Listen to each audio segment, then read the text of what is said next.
Hi, welcome to Chad's Silversmithing. Before we get too far into the video, if you wouldn't mind hitting the like button, that really helps to get my channel promoted, and I'd appreciate it.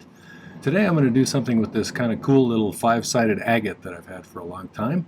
I thought I'd make a pendant out of it. I'm going to do an open back on it and have some designs there, and I'm also going to hang it in an interesting way from a bale. So I think it should be a fun project. We'll give it a shot and see how it turns out. Before we get started, though, I'd like to thank some people. I wanted to thank my patrons over on Patreon. They're such a nice group of people. Not only do they provide me with financial support, they've created this wonderful community where they share ideas and show each other what they're working on and share resources and stuff. It's really a nice place, and I've learned so much from them, and I hope they've learned as much from me. So thank you for all of your support. The other group is my YouTube subscribers. We just passed 10,500, which is awesome. I'd love to see it get to 25,000, so tell your friends. Thank you for signing up if you have, and if you haven't, why haven't you? There's about 300 videos here with lots of content, so there's something for almost everyone. Thank you, YouTube subscribers. I couldn't have done this without you. All right, well, let's get started on this project. These are a couple of my design idea books. There's 4 or 5 different cover designs on my merch store if you're interested in this. I find them super useful as far as sketching out my ideas in advance. I didn't used to do that when I was a beginner, but anymore it tends to help me get a better outcome, so get yourself one of these if you'd like. They have a nice grid background, so it helps me to keep things sort of proportional, which is not my strongest suit when I'm drawing things. Here's this kind of fun agate that I have. It's got a little bit of a vug right in the middle there with a tiny bit of druzy to it, but it's got a little blue kind of fun color in there as well. And I think, so initially I was going to do it like this and add this interesting kind of connective bale up here. But my wife says she likes it better this direction, so I'm going to do it this way. I want the top of this right here to be parallel with this bottom piece here. So I'm going to have to do kind of a longer side on one side. This is going to be 22 gauge silver sheet. This is a piece of 10 gauge wire that I'm going to ball up on the ends. And this will also be a little box made out of 22 gauge silver sheet.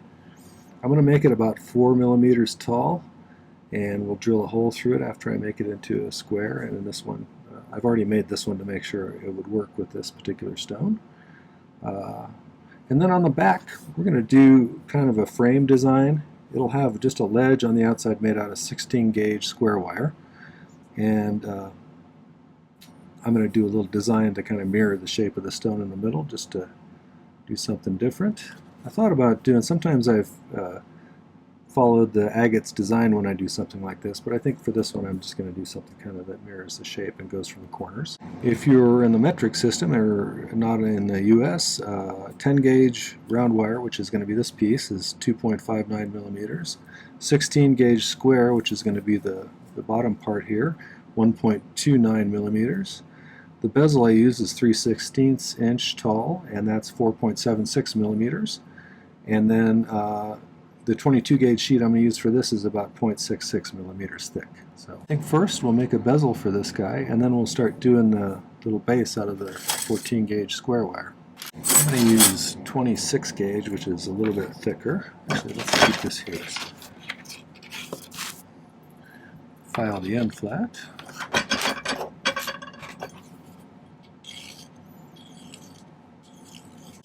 If you haven't been to my channel before, I use hard silver sheet solder for almost everything, which is what this is. I use a spray-on flux called My-T-Flux. And my torch is a Silversmith torch, which is their acetylene air model, which I really like. And I use a #1 tip. Those are some of the questions I get asked all the time, so I thought I'd preemptively answer them for you. I'm very excited about something that's going to be available on the merch store coming soon. I've been working hard to get it finished. It's going to be a downloadable item, and I think it'll be super useful if you're a follower of my channel.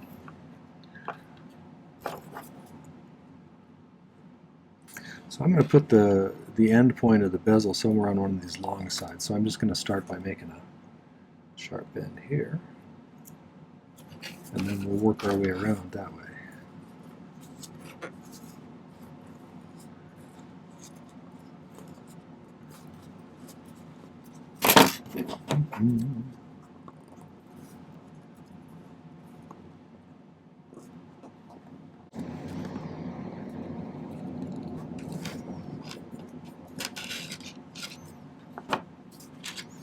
I'm going to get this pretty snug.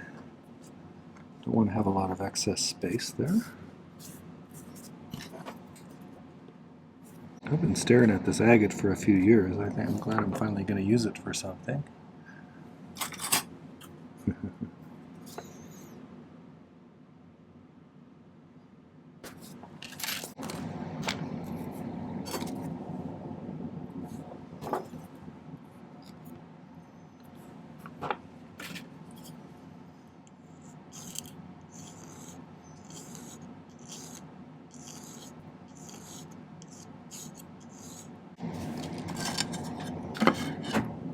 I'm also going to be doing a question-answer video one of these days, so if you have any questions about how I do stuff, or just about anything about me, how I learned, or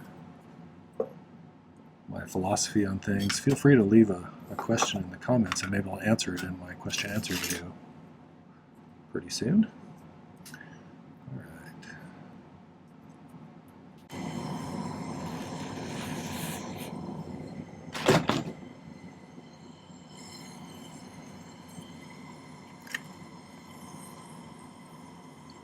Oops, I knew I was going to do that.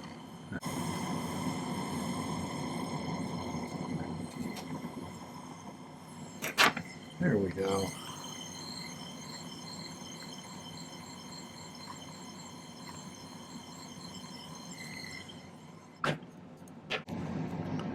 It's important when you're doing a stone that's not symmetrically shaped to keep track of which side's the bottom. Because if you're going to put a bottom, or even like I'm going to do, put a lip around the outside edge, I've occasionally in the past accidentally did it on the bottom that side, and then you go to do that and it's never going to fit, so you got to start over. So make sure that you don't do the mistakes that I've made in the past.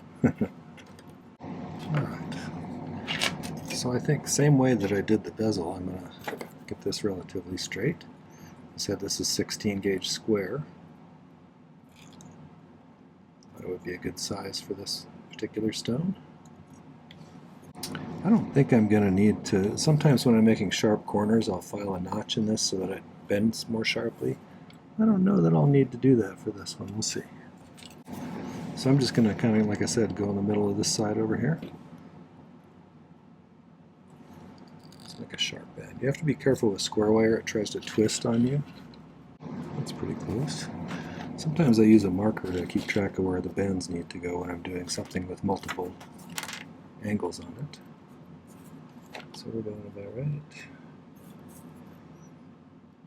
Right about there.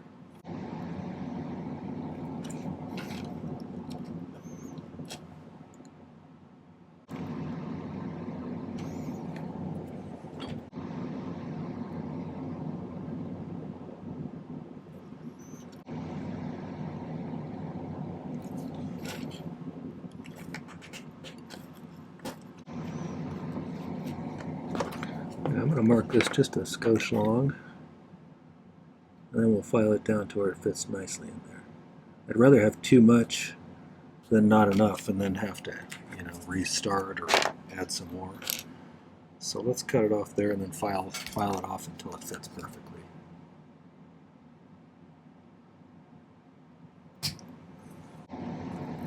That's pretty good for a first try on this one. Sometimes it takes me a couple of tries to get it just where I want it, but that's not bad. Okay, so before I stick this in there for the final thing, I want to make sure that it doesn't have any waviness to it, so that it sits nice and flat at the bottom, creating a nice platform for my stone to sit on. I do something called pick soldering a lot. It's a very useful skill. I'll put a link to a video right up there. It really made it much easier for me to solder things when I first learned it, so I think you might find it useful. It allows you to place solder very precisely in just the amount that you want, once you've kind of figured out the trick. So see, I'll just pick up one of these pieces of solder, heat this thing to the soldering temperature.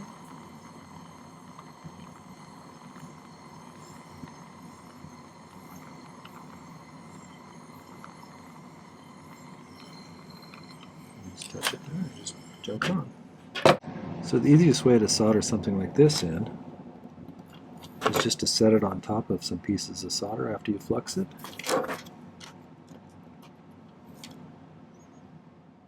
And then heat the whole thing till it flows up in there.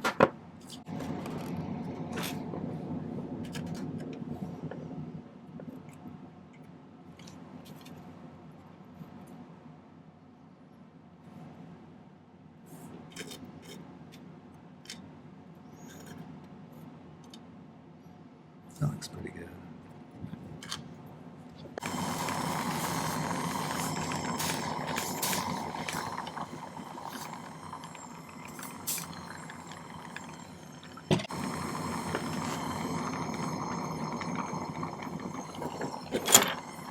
It'll just heat from the outside like I would on the other bezel.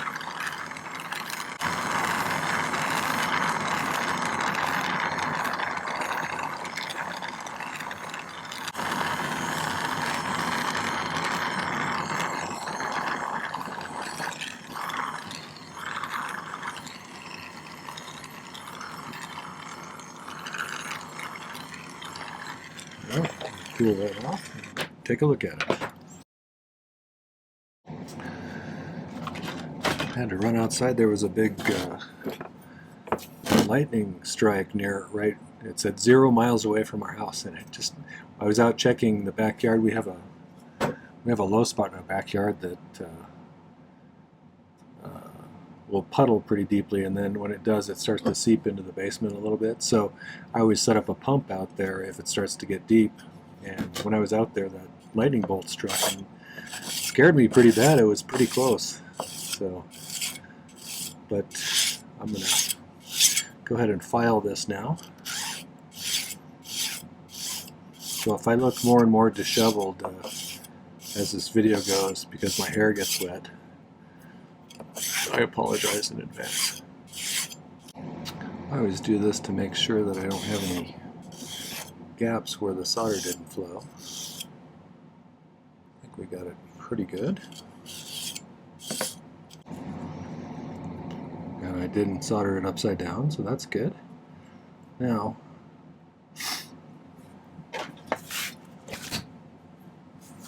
I said I want to make kind of this shape here. So we're going to make a little smaller one. I think then I'm going to just put these projecting pieces out, and then we'll cut it to the right length and solder it in there.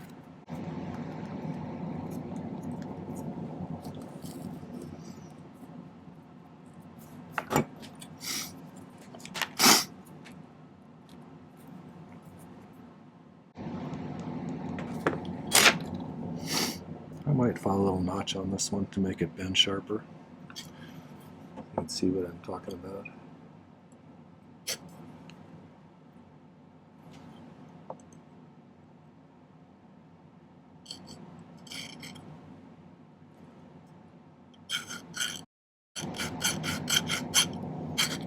Normally I'd do this on a bench pen or something, but I want you to see what I'm doing there. That'll make it easier to bend in that spot, a sharper angle.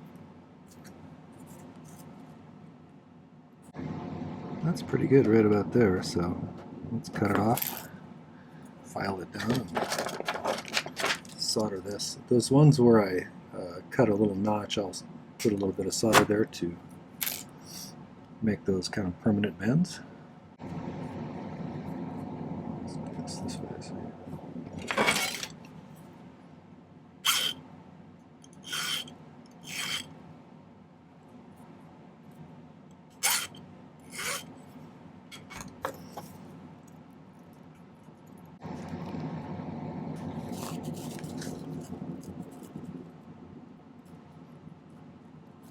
Okay, so I'm going to solder it here, and then I filed a notch there, there, and there. So I'm going to add a little bit of solder to each of those spots.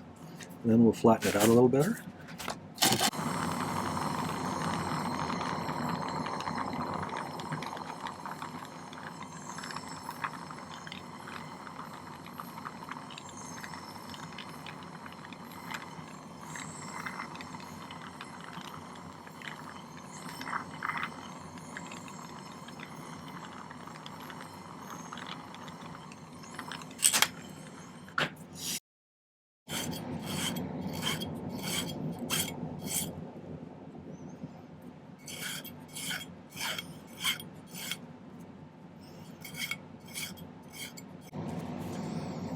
That looks pretty good.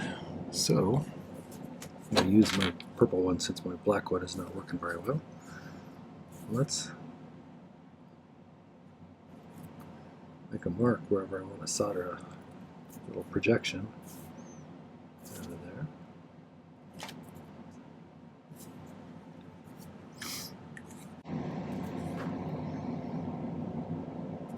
Cut it a little bit long.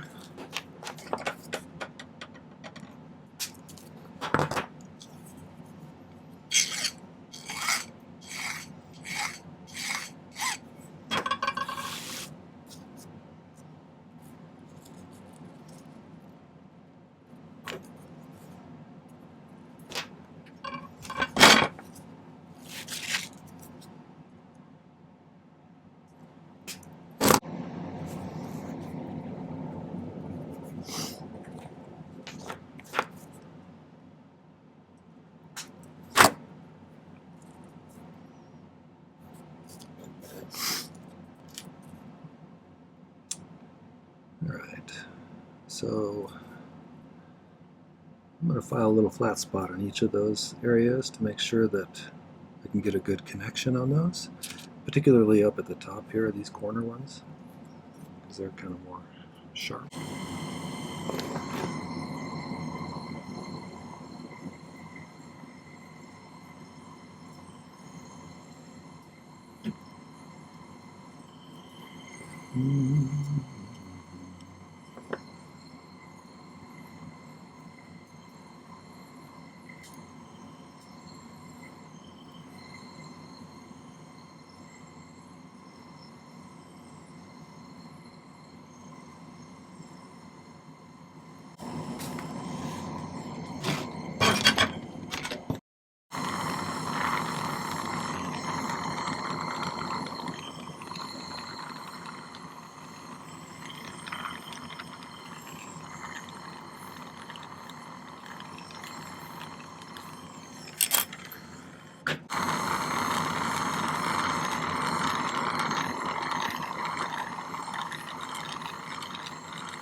That's pretty good, I think.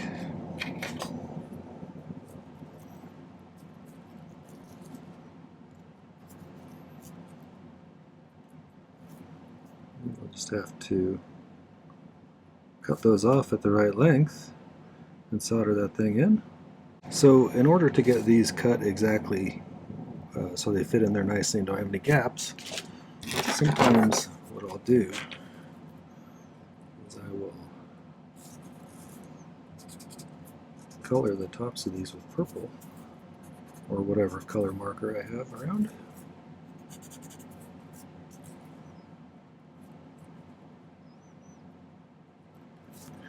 And I think to keep this from moving around while I position this one, I'm going to use a little masking tape just to hold it down.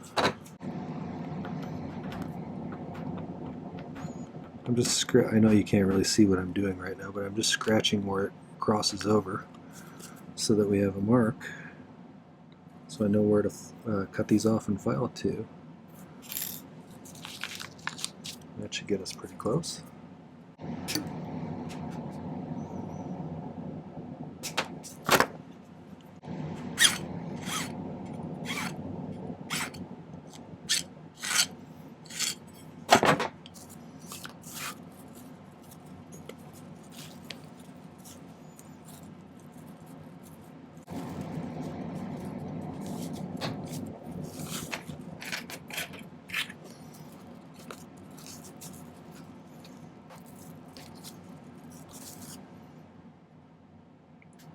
think that's probably close enough.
There we go.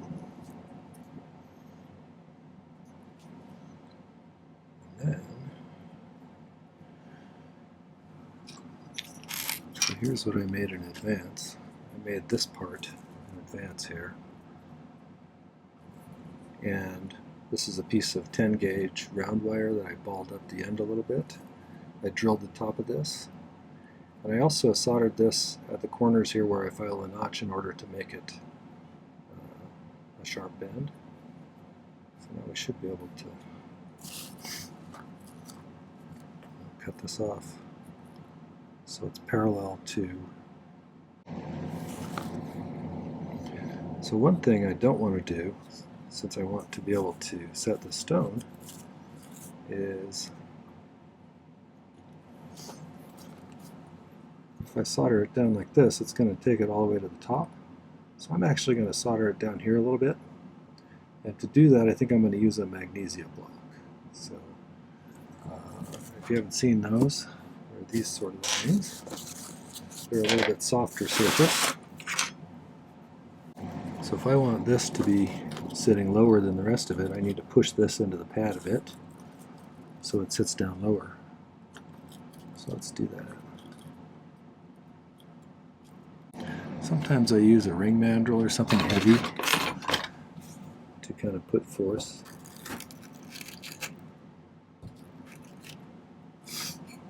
In place there. That should be about right, I think. So I'm going to solder those to the top of that, and then we'll see how we can make this top box bail, and then if we can get that bit to melt in there the way I want it to. Hopefully we can. Not done one quite like this before.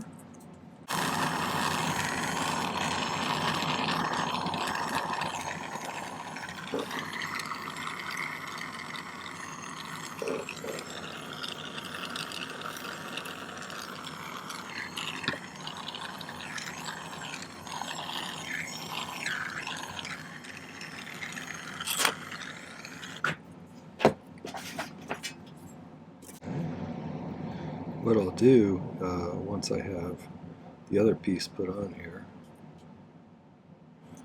is I will cut that down so it just slopes into the back.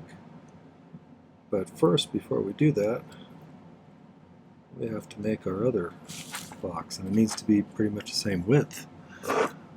But I think it needs to be taller in order to, I don't know if you can see that sitting, but in order to allow a chain to go through above the little ball that we're going to try and create there. We need to have a little more space, and it needs to be tall enough for a chain to go through some holes that I drill sideways. And I don't know that this is going to be big enough, so I might make it a little bit wider than that. This was, first one I did was like 4 millimeters, I think. So I might do this one like 6, and then I can cut it down if I need to. We'll just kind of scribe it.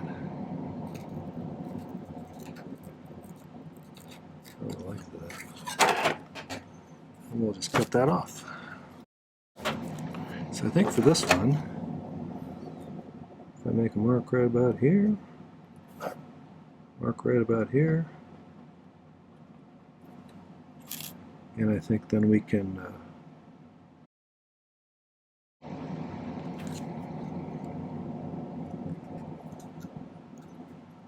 kind of a nice sharp edge there.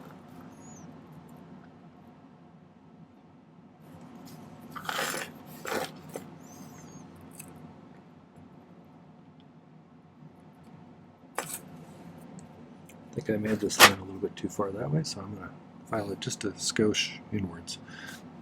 The other file was skating a little bit on this, so I'm going to make it start with this one here.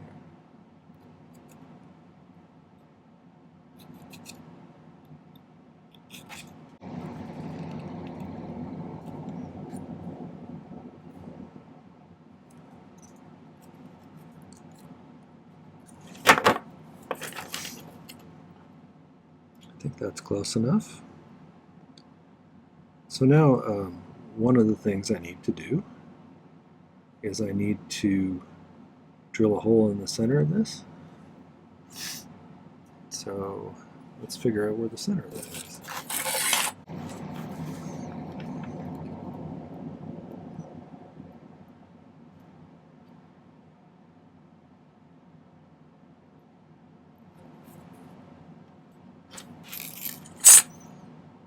That's pretty good, actually. So we'll be doing a little center punch here. I use an awl, actually, because it's got a sharper tip than a center punch, so I can get a nice starter hole, and I'll use just a little tiny drill bit to get it started. And then we'll use a bigger drill bit, and I'll probably ream it out with a diamond. So I'll be right back.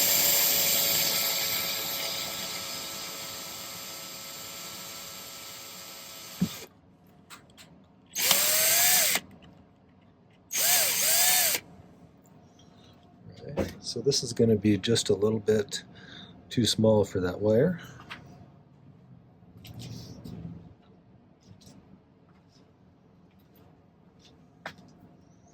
So now I'll put a diamond reamer in there. Things like these, you can get a little set of these in different shapes and sizes off of Amazon for like $13 or $14, and they're super useful. So you might consider that. However, when you're braiding something away, it gets pretty hot usually, so I'm going to put a glove on.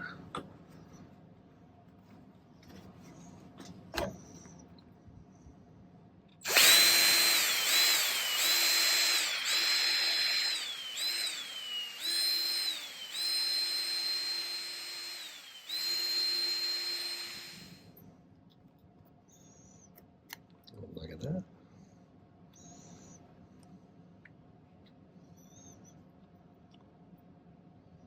The trick on this is going to be to get this to ball up on the end. I hope I can do it. We'll see.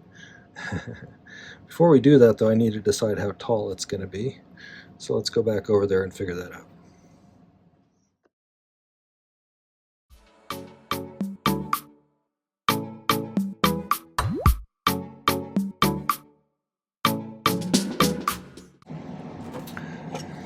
What do you think about this? And I'll be right back. I have had a thought. So rather than balling that up, I'm going to solder a little ring up there that goes around it and then cut it off and kind of smooth it out so it looks like a ball. So give that a try. That should be easier than trying to melt one of those without melting everything else. I'm curious if anybody's done stuff like this before. How do they do that? I don't know. I couldn't think of a way to do that without endangering the other stuff, unless I had one of those mini torches or little torch with a very fine flame. So if anybody has any thoughts as to that, I'd be curious what their ideas are.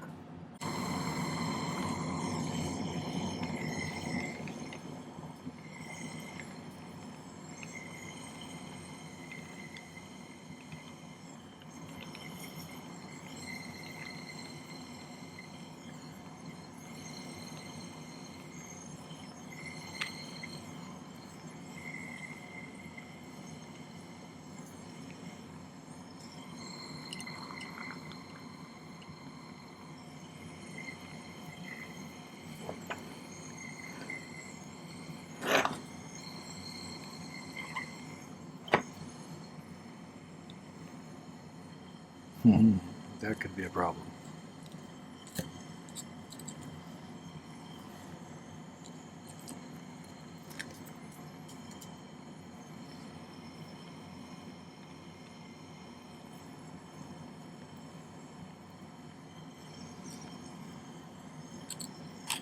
Take a look at that.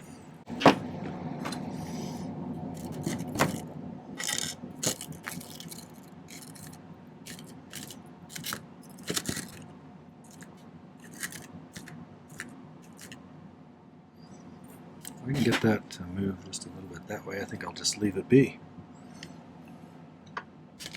I was going to have that free moving, but it's soldered to that, so I think I'll just go with it. Sometimes you got to change plans, unless you want to start over.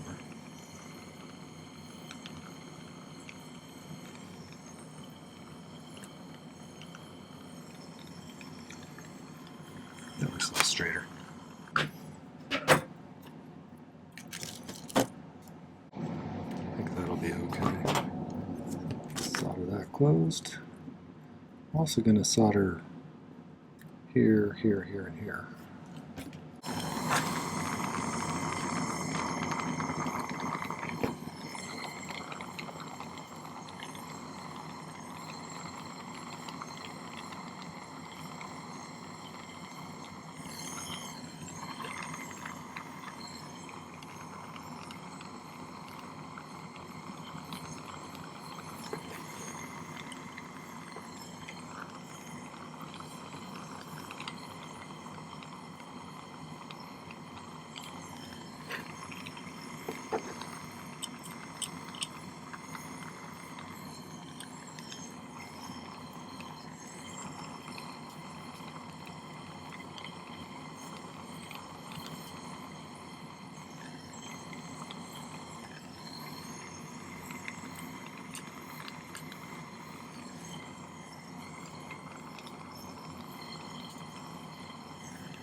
Everything's still moving, that's still swaying. I didn't really say this before, but one of the reasons, since I was doing this kind that will allow it to swivel, that's one of the reasons I wanted to put something on the back to be sort of decorative.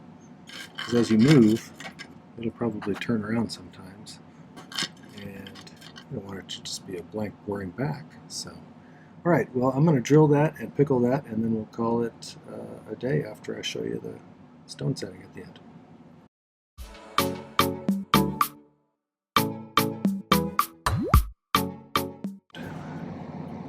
So let's put this in here.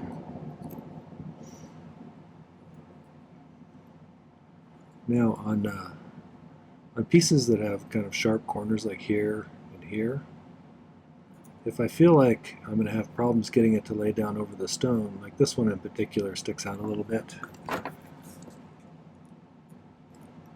But if I need to prevent wrinkling happening, if I take the needle file, just thin the very top of that out just slightly. Maybe just a little bit here too. Not so much that it leaves a notch or anything. Do it subtly. So I'm going to go ahead and start setting this. I do this a little non-traditionally. Most people use a bezel pusher and a burnishing tool or some variation of that. I'm just going to use the flat side of my needle nose pliers here. Actually, I have a smoother one somewhere. This one's got kind of a smoothed out top there. So I'm going to start by kind of pushing this in, straight in.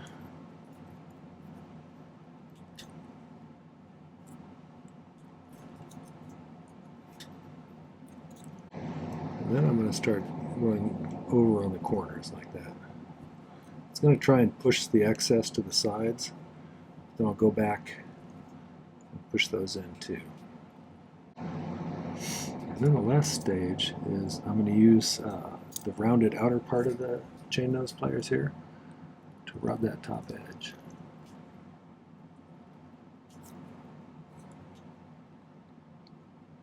That kind of pushes it down and smooths it out. What I'm doing this, I'm using quite a bit of force. I'll probably take a fine polishing wheel, fine silicone polishing wheel on my rotary tool and clean up that top just a little bit, but then I'll run a chain through there and we'll take some better pictures at the end. So, let's see how close we got to our